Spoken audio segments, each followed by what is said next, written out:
right, guys, welcome back to We Are Dynamize. Or not welcome back, but welcome for the first time. It's Brandon and I's third time shooting this now because we keep fucking up. We're throwing air balls. We are shooting blanks. It's not a Kobe and LeBron James or a Kobe and Shaq kind of deal around here. We are terrible athletes apparently because we cannot do this to save our life. But anyway, my name's Christian Longnecker. I'm 23 years old. I'm originally from Oahu, Hawaii. And basically, we're going to just give a little rundown of the company and kind of who we are as individuals and how it all started. So I'll throw it over at Brandon. Brandon's he's a 24-year-old dude from Huntington Beach. And yeah, what's up, man? How did you get in the coffee industry? What was the original thing? Before we even get into that, who's Kobe, who's Shaq? Because, are we throwing shooting blanks, three-pointers? I'm definitely Shaq because you're, minuscule. Oh. And Shaq's the bigger dude. So, I'm definitely, throwing up the Shaq heat. I'm at the rim just dunking. But you're hitting mad threes, though. You're hitting mad threes. So, three out. But yeah, dude. So, what's up, man? How, tell everyone how you got originally started in the coffee industry and, where it all went from that. Funny story. I have been in the food industry for 8 years, and I was actually approached by another coffee company. I started helping them out with sales and all of that good stuff for a couple months and started to learn about the industry and just kind of fell in love with it. So, but you jumped in full force and were essentially could be running the company at some magnitude, right? Yeah. So how long were you? I don't even know this. How long were you involved with that company? Probably only 6 months or so. Okay. But it was from the other company I was involved with is where he hit me up from. Right. And then it was just all of a sudden, hey, here's a baby, here's an opportunity, here's what I do.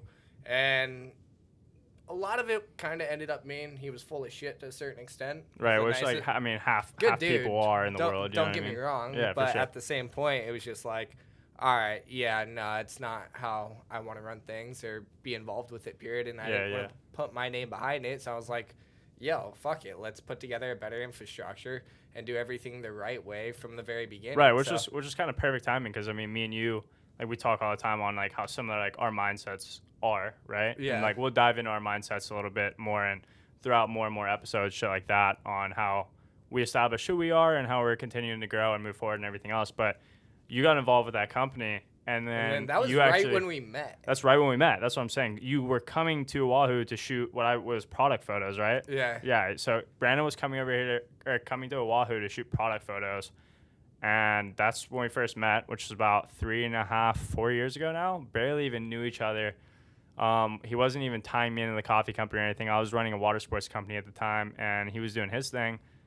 And stuff kind of hit the fan for Brando, right? Kind of hit the fan, and you decided to pack your stuff up essentially and leave the company. Yeah. Because whatever happens, disclosed information happened.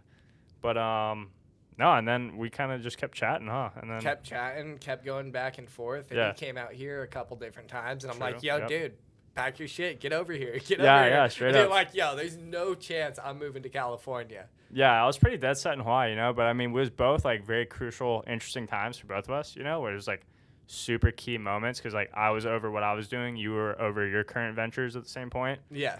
And I remember, you were I was here one time I was out here for work and I was staying with Brandon, and he was like, hey man, come up with a few different coffee names or whatever. And I think I came up with a bunch of really bad ones, and then I found the word Dynamize, which means to make more active, productive, to energize. And we called it, what was it? Huntington Beach Dynamize is what the original name was. Yeah, I was thinking really small picture, and I wasn't really thinking about the larger scale of things. So, but we ran with Dynamize, obviously, and we cut out Huntington Beach Dynamize, so we're not associated with Huntington Beach, but we're associated with it. Huntington Beach is the shit. It's a cool place. But not limiting ourselves to that location in our company name or whatever it is, Yeah, completely. Got rid of the bear, got rid of the dynamite. Dude, that's so crazy. The old logos guys were crazy. But so that's kind of, so we got that going, and little backstory. I'm 23 years old. Brandon's 24, and Brandon and I come from essentially completely different backgrounds. We were raised really similar. And our dads were kind of similar humans, but in completely two different industries. I come from water sports, you come from the agriculture food side of things, which is perfect. And then we came out with this vision of Dynamize. And I mean, Brandon, throw him a rundown of like what we do as a company and how what separates us from, say, the big guys or just like the rest of the competition or whatever's going on, or if there is competition. Well, it's pretty simple. It's like you start going into different businesses and all that BS, and every company has problems. There's no sugarcoating that. There's no ifs, ands, or buts about it.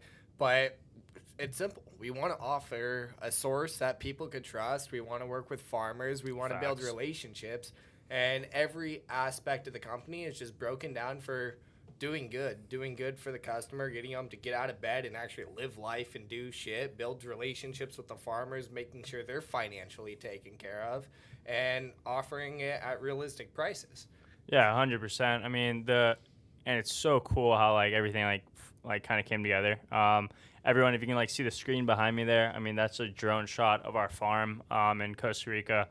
So we ended up meeting the owner of the farm, and he's a really great guy. He's actually from California, and we're chatting, I guess, right? And then next thing you know, that's where our coffee's coming from, and then we're paying double the fair trade, making sure they're all taken care of, trying to give back to the community as much as we can in that area. And then we have indigenous Indians come pick our coffee from September to January, which is a really rad ordeal, at least to me. I remember when I first found out and saw what was going on and like saw them, I was just kind of blown away. It's just humbling. It's really humbling. Yeah, it's really like how indigenous these people really were, you know, and like sleeping on the grounds and stuff like that. Because we gave them like they had like little like bed setups and like or not even cots. It was straight like mattresses, and they like ripped it all up and didn't want any of it and prefer to sleep on the ground, which is like mind blowing. But yeah, they just have a completely different culture, and you have to have so much respect for it because they're using every single aspect of the land. Yeah, they're truly living off land. And they don't care about all the materialistic BS. It's just like, hey, we have to grow this to survive. We have to do this to survive. We have to do everything they do in life is based off survival, not because of anything opinion-based. Right. I mean, that's just unreal. You know, I mean, just think about it. And we've done a fair amount of traveling, kind of like seeing the world a little bit, and like super blessed and stuff for all that. So, I mean, that's what really has evolved our mindsets, I think, overall to take us to the next levels, I guess you say. Because you want to continue to level up, you know what I mean? Well, and traveling really just boosts that. Like, you skip fucking 50 levels when you travel to third world countries or whatever it is. Yeah, and it makes you experience the highs and lows so much. It's like it really makes you appreciate everything that we come from in the States. Oh, totally. Like how I wouldn't even say like I was gonna say the word lucky, but it's not even that. It's how not even fortunate, honestly spoiled. Like we're just straight spoiled. Yeah. That's like the best way to put it is we're spoiled people. Like the typical person nowadays, oh, I hate my parents. Why do you hate your parents? Oh, they didn't buy me the newest iPhone. Screw them. Yeah, like seriously, like what? Like we're bitching about not having the newest iPhone. So tough, and our phones are like $1,000. Like what the fuck's going on here? And that's someone else's salary for a year. So yeah, for an entire year. That's like how the farmers and I mean how that whole world like kind of operates. You know, the farmers getting screwed over, and that's kind of what we're doing with Dynamize.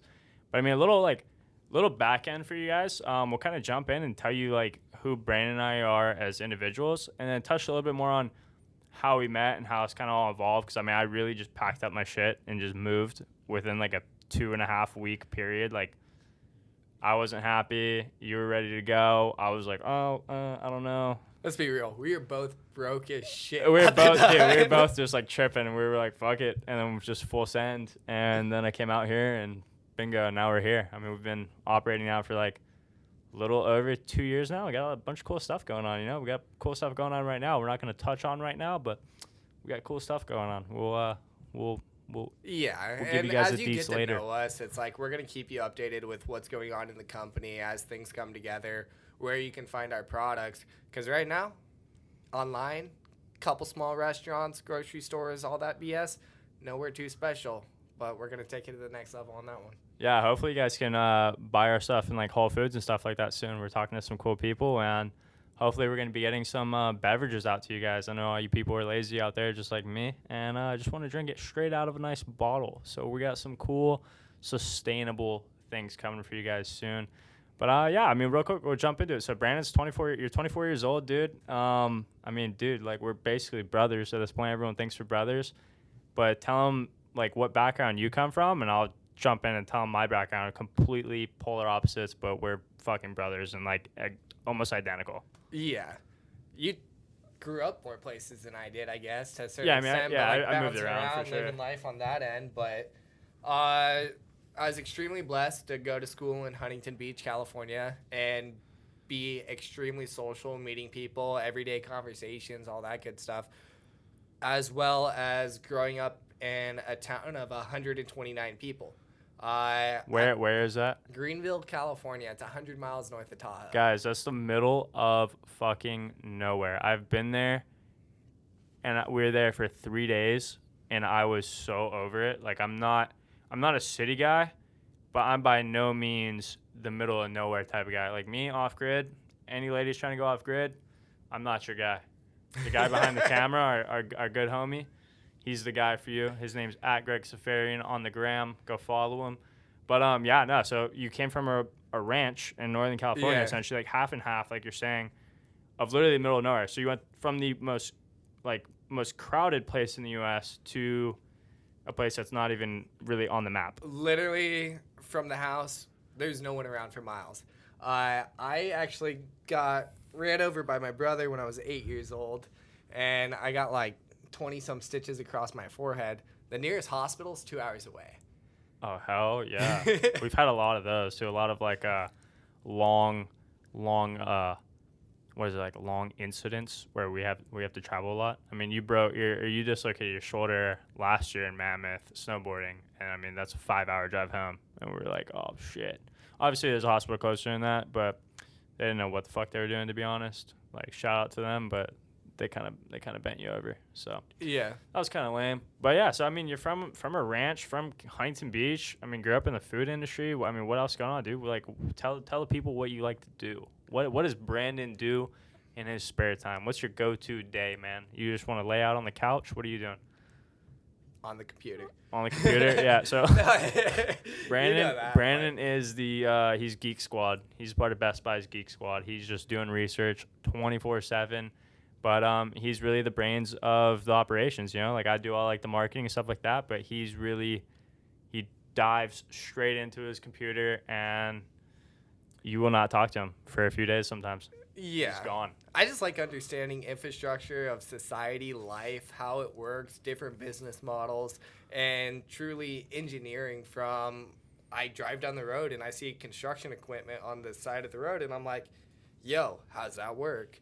But I guess you like to dissect stuff. And I don't know if it comes from the ranching background, and I learned how to drive a car when I was 7 years old. I think you're just curious, dude. You're just one of those, like, curious kids, you know? You're just a curious dude. And really, like, knowledge is power, and I think you know that and you see that, and I think that's what tell me if I'm wrong, but I think that's what kind of drives you deep down into, like, doing all the gnarly research that you do. And really diving in and breaking down entire industries and going to the source of things, you know, like making phone calls and like actually talking to the big people and seeing what's going on. And to be real, it's like, dude, it's so annoying to hear everyone bitch about all their problems or this or that. It's just like, go fucking do something. If there's issues, fix them. Don't bitch about them. Fix them. No, 100%. Like, there's always like a positive side. Like, you should never like dwell on anything, and you should just look at everything in a positive. It's all like a learning curve, right? So you just want to look at everything in a positive way, and I think that's what we do. That's not what I think we do. It's definitely what we do, and that's why I think. I mean, Brandon and I keep our circle super tight, and we'll introduce some of our really good friends on the podcast and other people we kind of connect with and do things with. But when we already filmed that podcast with Brad, I think that one's gonna come out pretty sick. And then Brad's a sick dude, man. He's so stoked to have him on board. He's such an unreal athlete. But yeah, I mean, kind of like our circle's so tight, you know. Everyone's just trying to lift each other up. It's all positive. Like, we joke around and like we'll talk shit and stuff. Like, I mean, I know, like, dude, like I said earlier, like, you're minuscule, right? But like. Well, yeah, I mean, we just joke around and have a good time and just he only says call that it a because day. he's putting on some extra pounds. I'm putting on extra pounds, guys. It's dad bod season. Hit me up. Don't actually hit me up. I don't want kids. Not yet. So don't do that. But let's dive in harder, bro. What's going on? So let's fast forward to high school, man. What were you doing in high school? High school, surf, hockey, and lacrosse. Yeah, that was before all the research days and all that good stuff. Were you a good kid in high school or a bad kid? A little bit of both? A little bit of both. Cool. I started to calm down. I went through... When did you start calming down? Like 16. No shit. That's when I started calming down too, but mine were for outside circumstances. Yeah, no, I it's pretty similar, outside circumstances on all that good stuff. But I don't know. I wanted to get... It was when I was 16, I wanted to get into scuba diving. Right. And I couldn't afford my scuba tanks and my regulators and BCs and all the stuff I needed. And how much does that stuff cost? What is it, like $2-4 grand, somewhere in there? Yeah, if you buy it all new, you could get complete used sets for like $1,500. Yeah, $500. But I mean, that's a lot of money. When you're $1,000, 16, dude, you get $1 grand and you're like, holy shit, I'm on my way. Like, yeah, let's do it. I'm putting down money on a house. Let's go. And I bought a scuba tank because it was a crazy good deal. Right. All of a sudden, I'm like, yo, dude, I bought it for $20, but it's worth like $250. Yeah. And so I was like, I'm gonna sell it. And then I was just like, wait, I just bought one. Now this one's only $100 because I can afford a $100 one, and I can sell it for $250. Dude, you're like an urban American picker. Yeah. You like Brandon was just flipping stuff in high school. It tells you how like curious he is and like his entrepreneurial mindset. He started flipping stuff. I guess did it start when you were 16 or before then? As soon as I got my driver's license. As soon as you get your license, your world flips upside down and kind of fully changes. And then I got from all the scuba gear, I got decked out with a couple different sets on that. Then I started buying a couple boats, randomly dinghies. Oh, yeah, like little Zodiacs. Dude, and I was stuff. literally walking through the harbor, and I was asking people if they wanted to sell their dinghies that were beat up because I could fix them up. I bought one. Fix them and flip them for sure. I bought one for like $50. They're like, oh yeah, just $50. You can have it. I sold that. Yeah, because they're for trying to get rid of it. I was No just like, shit. well, I flip. had to put a couple hours of time and cleaning it up, but then turned Dude, it. you make $950? Probably took you like 4 hours or some shit, or a day. It probably took like 2 days or 2 something days? like that. Whatever, but, bro. 2 dude, days. You're 16 years old. I was stoked. And 2 days? Shit. And I You're got killing into it. cars and a couple different motorcycles and things along those lines. And then I started initially the company based around the ranch because I learned how messed up that industry was and wanted to do things the right way. And that's been moving forward ever since. So, let's touch real quick because, I mean, that's such an interesting topic. We're going to talk about that a ton in later podcasts. Like, just like a real quick summary on what you saw mess up. Because, so if everyone doesn't know, Brandon comes from the actual food industry.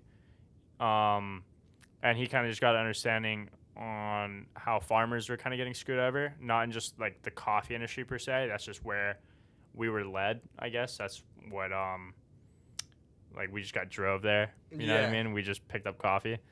But yeah, he came from the food industry and just realized like how messed up everything was, and he came from that farming background and saw how all these ranchers in his valley of 120, 150 people or whatever, like getting drove out of business essentially. The people up there are the nicest people you can ever meet in your life. Oh, for sure. Let's get that clear. But just hardworking they have a people. Completely different education than a lot of people in the city. Some of them are extremely educated, but a majority of them, they know ranching, they know farming, they know taking care of their crops and selling it once a year. They get one paycheck per year and they're trying to survive.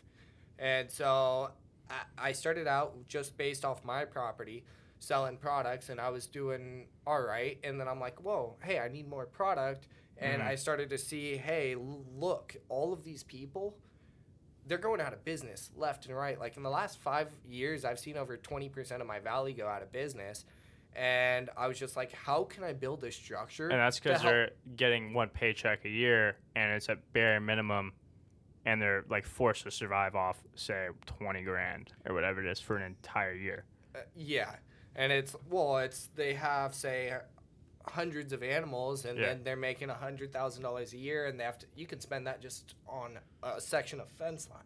Oh yeah, on fence line or food. I mean, everything else you're doing. You know, if you're talking about actual livestock or you're talking about corn, anything. You know what I mean? And just so I mean, Brandon kind of got like understanding for all of that going on. I mean, then to touch beyond that, you know, I mean, you go from livestock and then you can go into like corns and stuff like that, all the GMOs, fertilizers, all that stuff. So that's a fun topic. That's a really fun topic. That's going to be in the rabbit hole with Brandon, though. That's down the a rabbit whole hole, other Brandon. thing. That's featured podcast down the rabbit hole of Brandon or something like that. We haven't come up with a name yet, but Brandon's gonna have his own podcast where he's really gonna spit some knowledge, some facts at you guys. You know, he's gonna be Eminem on the mic, and he's just gonna be throwing down some major facts for those people who go to the grocery store and won't want to buy hardly anything in the grocery store anymore. So yeah, stay tuned. This podcast, we're keeping upbeat, positive. You want to go into that stuff? That one's probably going to be a lot more solo. Kind of depressing, but this is a fun one. So hang on. Yeah, it's depressing, but I mean, like you said, you can't. The podcast will be named like Down the Rabbit Hole of Brandon, but you don't want to dive super deep in the rabbit hole, but just become aware. Yeah, the whole purpose behind the solo cast you're gonna do is spreading that awareness. You know, so people are aware and conscious of what they're actually putting in their body, and you can be more on top of it, not be in the dark, and not be a sheep, so to speak. And you can try and make your life better in certain areas. But obviously, you can't fucking do every single step. You know what I mean? It just all starts with people actually starting to improve their lives. Oh, for sure. And that's why I love this company so much, because it's like, yeah, we're going to talk about stupid issues that go on in the food industry, which a lot of you are aware of to a certain extent. I just go into a lot deeper, breaking down the industry for you. But it's making you guys aware, but not bitching about it, creating solutions and saying, this is how you can improve your diet. This is how you can improve how you feel and all that good stuff. Well, yeah, I mean, touching on, just overall, like, mental health, sustainability, kind of the whole works and everything that goes on to that. I mean, we're in multiple events all the time where we talk about sustainability, mental health, just overall awareness and stuff like that. And we love it. You know, it's something we're super passionate about. And I get questions all the time. They're like, are you happy doing what you're doing with the coffee company or whatnot? I'm like, dude, I'm fucking ecstatic. I'm so passionate about it because of it's essentially our baby, which is cool, but we're bringing it up with the right direction, you know, and the sustainability and just trying to push everyone up to be a better person. Well, and you know? It's even like at the stage we're right now. How many people have come up to us and been like, oh my gosh, I haven't been able to drink coffee in years, and I love your coffee. From the flavor, happens, like, from how sure. The acid reflex in their stomach. Yeah. And all like, of yeah, that no good jitters. stuff. Yeah, they're not like rushing to the bathroom after they drink a cup of coffee. Just it's weird what happens when shit's grown the right way. Right, yeah, with no chemical pesticides, right? No harmful fertilizers. Shout out Dynamize. Quick plug. Shop DynamizeCoffee.com. You know, we got some promo codes and stuff going live. Check out the Instas. Full shebang in here. But yeah, so okay, let's touch back on you. So you're in high school, you're 16 years old, get your license, you're flipping dinghies, you're flipping cars, got involved in the food industry, and then you started traveling a shit ton. Yeah. And that's when I met you. That's like 3 years though, because for the first 3 years when I started the other company. Yeah, from like 16 to 19. 17 is when I started it, and I got into farmers markets and starting to meet a bunch of farmers there as well. I was going back and forth from Southern California to Northern California pretty much every week. Right. And I was working every single weekend. So it was like 3.5 years, and I didn't take any time off, period. Yeah, well, you got to grind for sure. Yeah. So I was from like, you were like 17 to 20? Yeah, 17 to 20, right before I turned 21, something along those lines. Yeah, and then you started, so you were just grinding for 3.5 years, whatever it was, and then you kind of took a little hiatus and went traveling for a little bit. And I'm so grateful for that. Like, I had to get my head on straight. Well, I'm sure it helped you grow a ton. You know, it definitely did. You go have fun, but then you also learn stuff at the same time.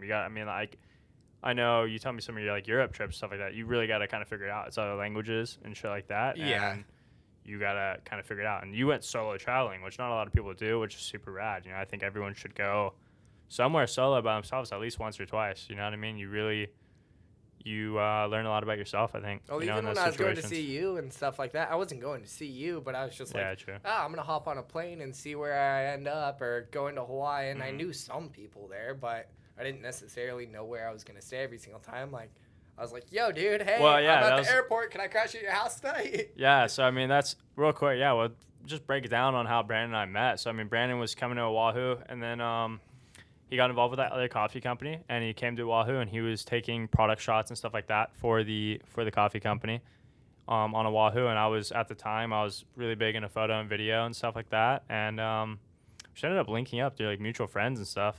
We met up like at a super like random random like modeling casting. That was back when I was modeling a little bit, and Brandon got invited to the same shoot as I did, but the photographer thought he was like talking to but you were me and I was you or something like that, something weird.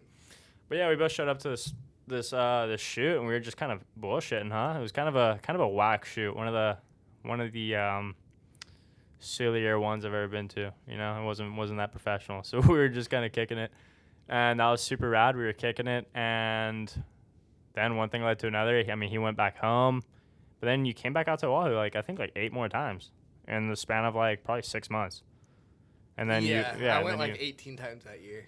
That's so nuts. So yeah, you went like 18 times that year, and then what'd you do? You called me up one night, right? Yeah, you needed a ride home from the airport. Yeah. And then you crashed in my house, and then I think we kicked it the rest of the time you were there for the most part. Yeah. Because I think it was like right around my birthday as well, so we went out a few times and then went on a few hikes and stuff like that. Yeah, I don't know if that was before or after you did that road trip from New York to California. No, it was right. It was right before that, because remember we went flyboarding the day before. So we were kicking it like, dying, for the first few days, and then next thing you know. Yeah, then I dipped out for like 2 weeks. Yeah. Yeah, and then we ended up linking back up, and I was coming out to California for work. This is when I was modeling and stuff like that. So obviously, I was staying at your house, and then you stayed with me a few times or whatever it was, and then we kind of just thought about this idea where you were already involved with that company, and then we kind of just ran with this, and then we were like, fuck, are we going to go for it? And everyone thought we were kind of bullshitting. I know at least a lot of my like friends and family. At the beginning, I thought I was too. I was right? just like, yeah, I'm going for it. No, balls deep. I know exactly what I'm doing. I had no idea what I was doing. Yeah, we had no idea what we were getting ourselves into. And then we kind of just rushed it, and everybody was like, oh, they're gonna be calling us soon. Like, I know like a lot of people in my family, or just even my friends, were like, yeah, this kid's tripping out right now. Like, there's no way that's going down. But yeah, I mean, now we're here, and we got some cool stuff going. Somehow. Yeah, pulled it off. Yeah, we're pulling it off. You know, we got some cool stuff coming. But yeah, I mean, so that's kind of how we met. Just super uncoincidental. You were coming out to Oahu a shit ton of times, and yeah, next thing you know, right? Yeah, pretty much. We go through you and parasailing and all that good stuff. Water sports, yeah, I mean, flyboarding. Yeah. I mean, yeah, I did it all. I don't know. I mean, so I was born in Gulfport, Mississippi. It was right on the coast of Mississippi, right there. I was there for 3 weeks, and then my dad was on the Coast Guard, and he loved to surf and was going out to Oahu. He was lying the whole time about being from Hawaii. He lived in Mississippi for 3 weeks. Yeah, I was in Mississippi for 3 weeks. I just claim Oahu because I mean it's just a lot easier. Like, I'm not trying to break down my entire life existence to everybody. You know how annoying that is, right? Everybody's like, oh, well, blah blah. They're like, where are you from? And I said Mississippi, and then I got yeah, right. So okay, so we're kind of getting off topic, but so. I was born in Gulfport, was there for 3 weeks. I moved to Oahu because my dad loved to surf, loved the North Shore. He was involved with a water sports company down there for a while. My parents got divorced when I was like 6.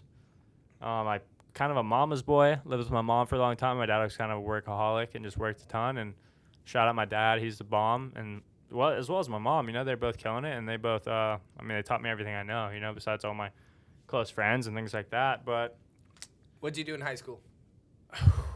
High school is weird for me because my mom moved back to Mississippi. She got remarried when I was young, and they got divorced. And my mom left the island. She was like, I'm fucking over this. And then moved back to Mississippi, and I was on Oahu, and I was like, oh, well, I'll go check out Mississippi. You know, that's where I'm quote unquote from. You know, that's where I was born at least, right? So I was like, oh, I'll go check that out. So went over there with her, and it was. You know, it was kind of cool. It was a good change of pace from Oahu, you know, because on Oahu you definitely get that sense of like island fever. Yeah. That kind of bullshit. So it was really good. Got to go over there, and then obviously we do a lot of traveling. We'd go to like Florida all the time, and I played soccer really big. So we were on like a travel soccer team. That's what I was waiting for. Yeah. So I mean, that's all I did. I just played soccer. Like as soon as I hit, I think it was 7th grade, I just started playing soccer, and so I went over there. I was playing soccer, and I was doing pretty good. It was pretty fun, and I got into a rut over there, and I was like, dude, you know what? It's time to go home. So I went back home to Oahu, and I was only home a little bit over a year. But, I mean, I had a terrific season on Oahu. I played soccer over there and lived with my dad and learned a lot that year. Did you get, like, player of the state or All-American, or what did you end up getting over there? No, I mean, I got a few different awards. But when I He's pretending like he's humble. I'm trying to humble down. You know what I mean? But no, but you know, I don't know. You know, that was a good time. And then you went to college. You went to college longer than I did. Oh yeah, we didn't even talk about that. That's crazy. Yeah, I ended up going to college. Yeah, so I went back home. I was on Oahu. I was there for a little over a year. I played soccer that entire year. I ended up getting player of the state for the state of Oahu. Had a terrific year, and then that following year, I decided to go back to Mississippi because there were just more eyes for college scouts, things like that. They had a terrific program. They had like an entire soccer stadium, and I ended up making a few like really great friends over there. I mean, you met Gaddy. Gaddy came and stayed with us a few times. Good dude. Yeah, shout out Gaddy. Gaddy, you know who you are. Yeah, sick dude. But so I went back over there and kind of, I mean, I had some other stuff going on as well, you know, stuff with my mom, and I've always been kind of my mom's rock and helped her out and went through some wild things with her. But I mean, soccer season was good over there, and then I went to college for a semester, and then I played the soccer season. Soccer season ended. We actually won state and everything, but we lost in nationals, which was fucking whack. That sucks. Losing in nationals sucks. Yeah. You're like, I'm about to get a national championship. Psych. Fucking bleh. But yeah, so then we lost in that, and then I was like, okay, well, I was at this point I was getting older. I was fucking 19. I was in college, just finished my first semester. School wasn't for me, just like school wasn't for you. I think the only reason I even went through like high school, when I can say like a lot of kids probably this way, like because of sports. Like the only reason I feel like I even went through high school is like I want to play soccer, so I had to, you know. So I moved back home, which was like the best time of my life. Greatest decision I ever made, I think. One was like a huge learning curve for me. And then I jumped into, my dad owned a water sports company and just dove right into that and kind of did that for a while. And then we basically met up, you know? Right? I mean, do I need to go? I mean, no, I think you pretty much covered your basic self. Pretty boring. My basic self. I did a lot of fun traveling and stuff. I don't know, not really, but I mean a little bit, but not too much. I didn't hear about it. Okay, yeah. So went back home to Oahu. I was working for my dad's water sports company, kind of helping run that show a little bit. I was like parasailing. I was like a flyboard instructor. Did a ton of other stuff, whatever. But then I started photography and videography and stuff like that. That's how I ended up actually meeting Brandon. And that was. Yeah, let's talk about the gram for a minute. The gram. The gram. What about the gram? What's up? I don't know. I'm just talking shit on it. Just talking shit about the gram? I mean, yeah. I mean, Instagram. So Instagram, I mean, tons of pros, tons of cons. I mean, that's how we met. That's how I met a lot of dope people, I feel like. You get a lot of dope experiences. I mean, I met a lot of really, really rad people and done a lot of cool stuff. Like we were saying earlier, I mean, right when I officially, like, didn't meet you, but started hanging out with you, we hung out for like 3 days, and then our buddy Martin and I, we had to go on that trip for that watch company, and we drove a truck from New York to LA and just shot a bunch of photo and video and stuff, and we got to do a ton of cool shit. I mean, we went to like a music fest, did hot air balloons for sunrise, multiple helicopters, all paid for, got paid. I mean, it was a sick time, you know? So, I mean, that was kind of like living, you know? You kind of like start doing that, and you're like, damn, I can get paid to like essentially not do shit. You know what I mean? I mean, it's a lot of work. And it was kind of a pain in the ass, not gonna lie. Like, they require a lot from you when you sign, like, that type of contract and stuff.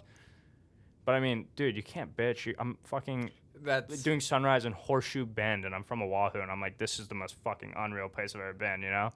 So, I mean, that was super sick. But, I mean, you know the pros and cons of it all. I mean, I guess a lot of people don't, though, right? Most people don't.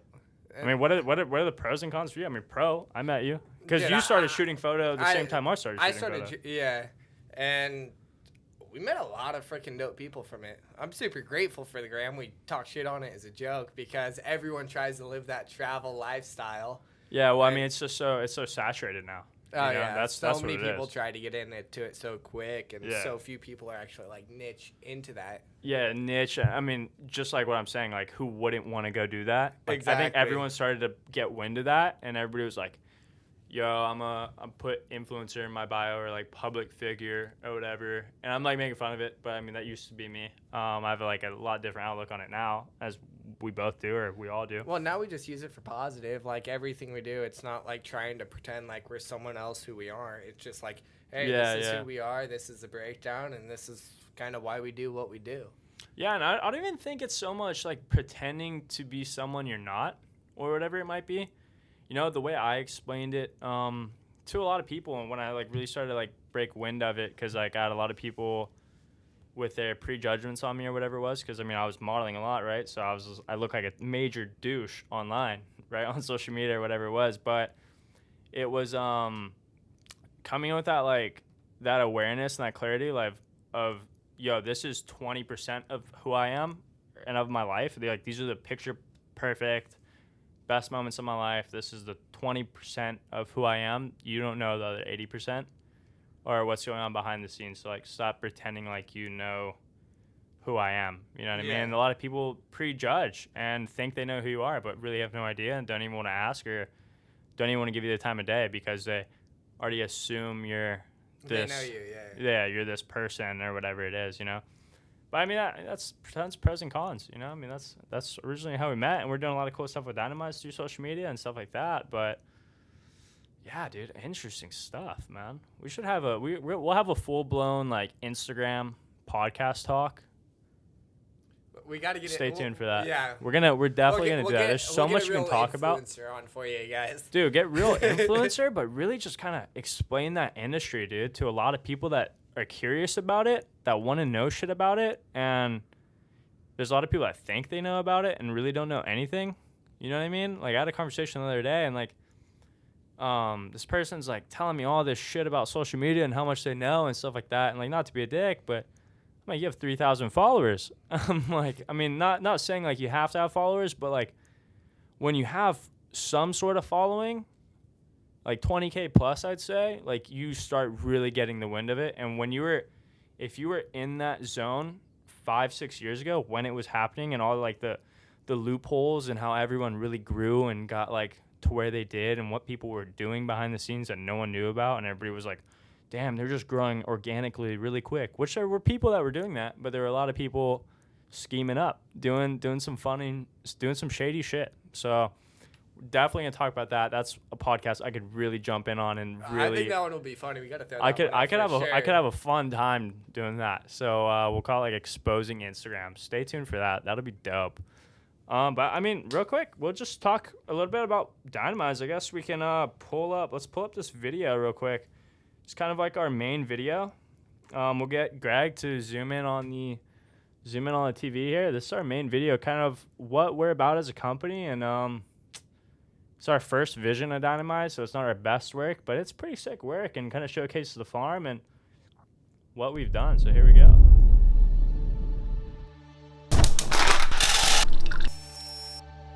We are Dynamize. What I believe is one of the best coffees I've tried ever.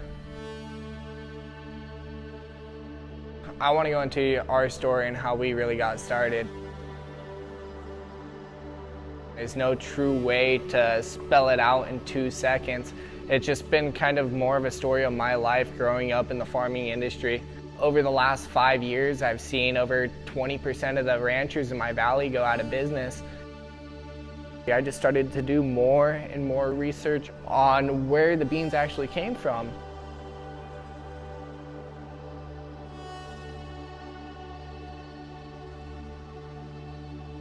But we want to come in and be real with you guys and real with the people, and everything's completely grown from start to finish the right way, the way it's supposed to be done.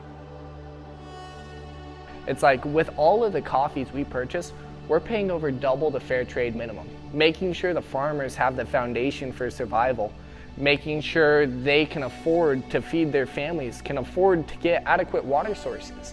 Not just the whole entire taking care of the farmer standpoint, but doing the research on the roasting, doing the research on making sure nothing is contaminated with chemical pesticides, offering you the most honest product that we can possibly give you at the end of the day.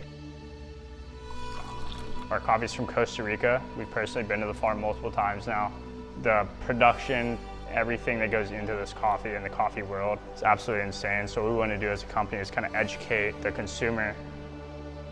It's not some unhealthy energy drink you're taking into your life. It's a healthy, natural source of energy. where we want to take the product is more unique pattern and a unique route, and that comes from the name Dynamize.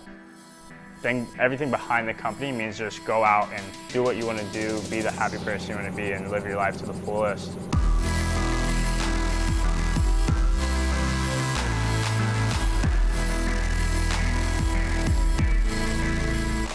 We want to get athletes on board. We want to get people that have the same beliefs as us.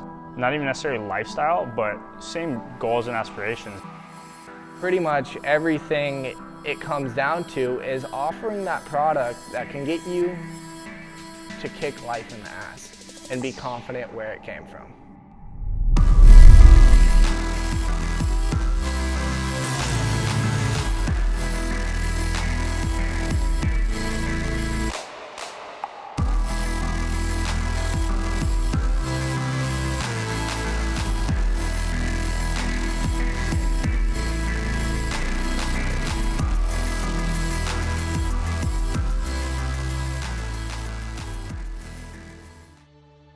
That's what Dynamize is kind of about. It's a little basic rundown, 100% honest coffee. And, we're just trying to, we're a family trying to inspire generations to make a positive impact and to promote a global movement of positive energy.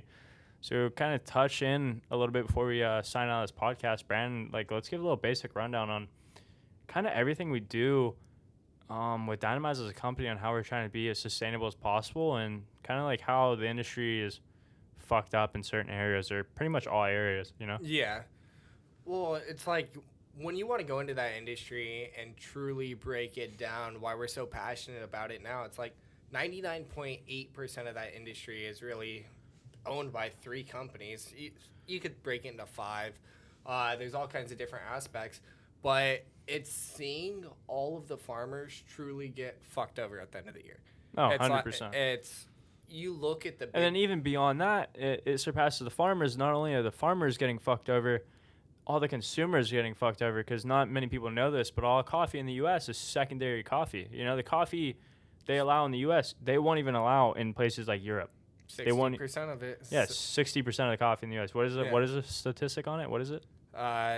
60% of all coffee in the U.S. You could break it down from all the mycotoxins and stuff based off the. But it's all second grade, right? Yeah, it's secondary grade coffee. It's lower quality coffee than they sell in Europe, Australia, a lot of those different places. A lot of other countries, right? So yeah. That's crazy as well to say. It's not only the farmers getting fucked over, but it's the consumer, and then it goes. It's just going full circle. So kind of break down how are the farmers essentially getting fucked over? Well, it's most farmers, they can't afford their own processing equipment, because coffee actually comes in a cherry. It's a cherry with 2 seeds in it. Every single piece of coffee in the world is picked by hand, and so you have all the indigenous Indians. It's crazy. I know. But then the fair trade minimum is actually set for the beneficio, the one who's processing the coffee. Yeah, so they're buying it from the farmer because they have the processing equipment in their facilities or whatever. And they're buying it for dirt cheap. Yeah. They're turning around and they're processing it, turning it into green coffee where it's ready to get roasted. They turn around and they sell it to an in-country distributor, which usually ends up getting sold to an exporter, which gets sold to a different importer, which gets sold to a U.S. distributor, and a lot of it is based off the commodity price, and then these distributors are transferring it back and forth. And so that is everything we're against to a certain extent.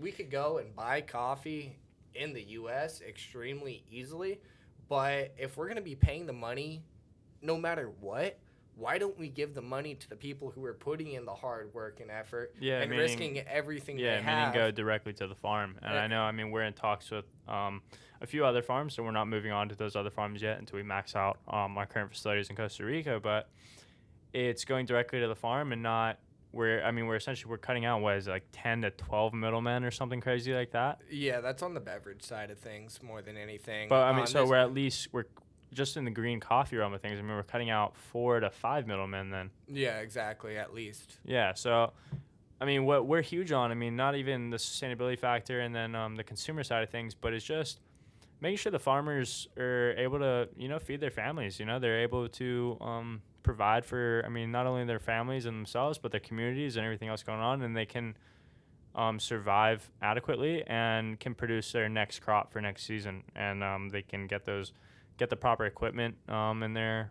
And that's a beautiful thing about like working with the farm we work with now.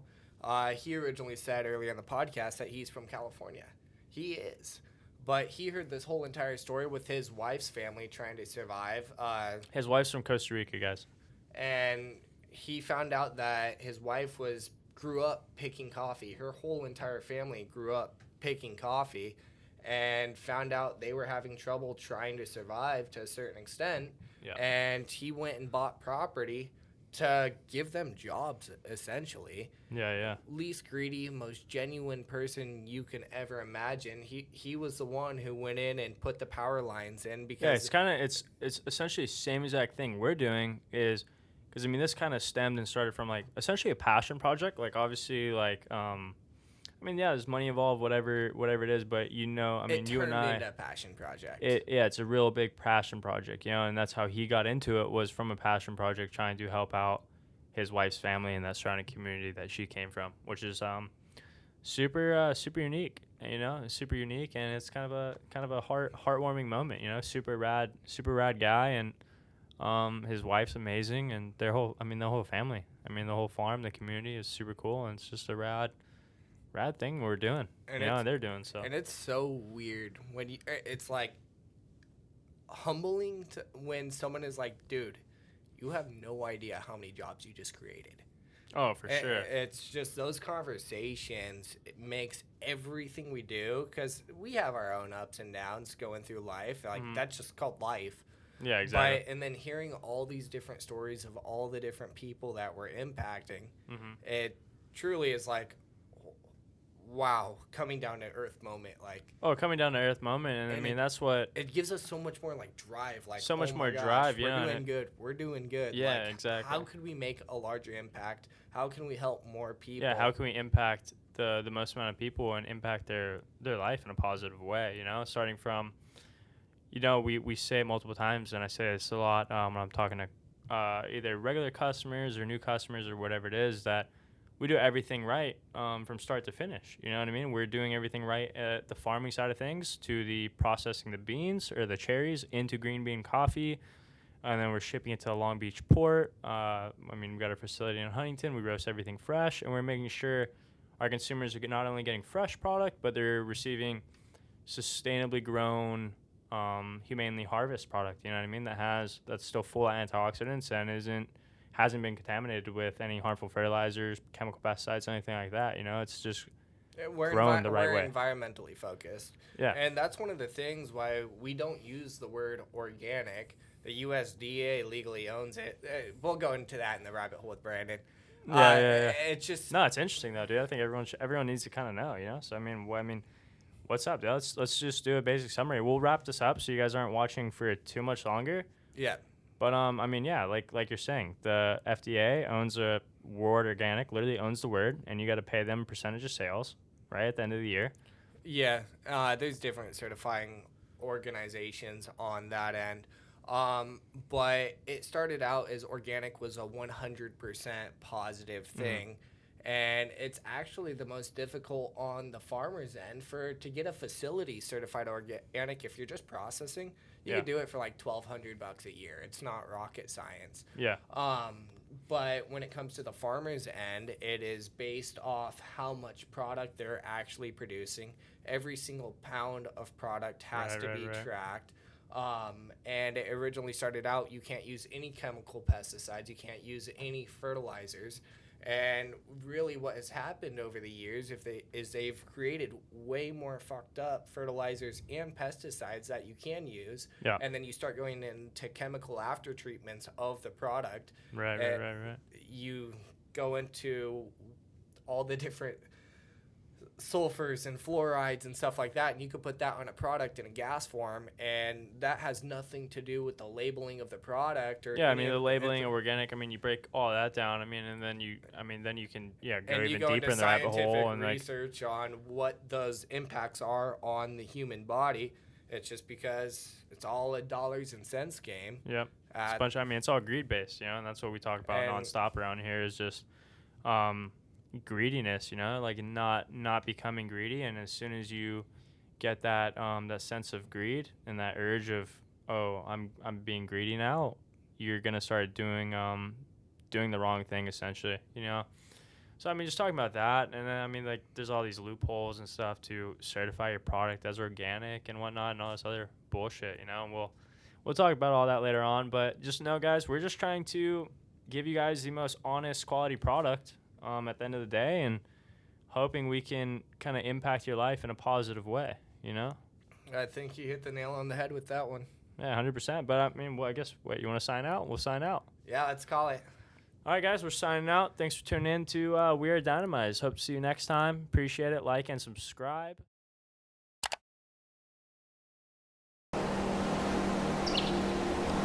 It's not some unhealthy energy drink you're taking into your life. It's a healthy, natural source of energy.